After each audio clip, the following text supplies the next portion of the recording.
Les femmes de l'Union progressiste sont mieux outillées sur les stratégies de campagne en période électorale. C'est à la faveur d'une formation organisée à leur profit ce mardi à Abomey-Calavi. Et la cérémonie a connu la présence de la première vice-présidente de l'Assemblée nationale, Mariam Talata, de même que les cadres et autres autorités du dit parti. Céline Bovi.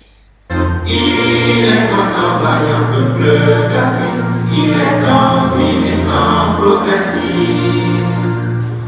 C'est par l'hymne de l'Union progressiste qu'a démarré cette séance de sensibilisation initiée par les responsables de l'Union progressiste au profit des femmes du parti au Baobab ensoleillé.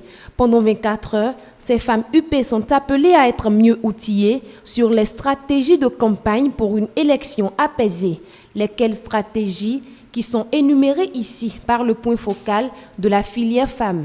Harmoniser notre discours, nos langages, ainsi que nos propos sur le terrain.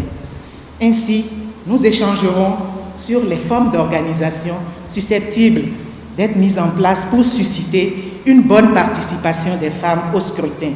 L'argumentaire de campagne, les éléments de langage et les approches spécifiques organisationnelles feront l'objet de nos discussions au cours de nos travaux.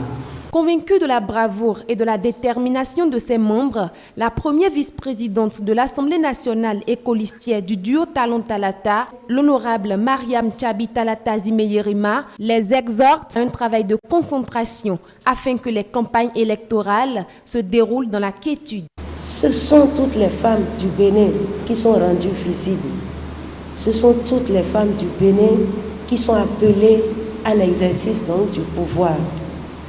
Notre raison de nous impliquer, elle est donc là, elle est forte. Nous devons nous préparer à ces élections. Mais nous ne devons pas faire piètre figure. C'est pour cette raison que nous nous réunissons ce jour pour partager les expériences, partager les pratiques, afin que nul parmi nous n'ait à trébucher devant des électeurs. Nous sommes ici pour préparer nos prises de parole en public dans une semaine. Comment allons-nous faire pour être à la hauteur de la tâche qui nous sera confiée? Une tâche, une entreprise qu'on ne prépare pas est d'avance vouée à l'échec. C'est pour que nos campagnes ne se conduisent pas de façon désordonnée que nous sommes là.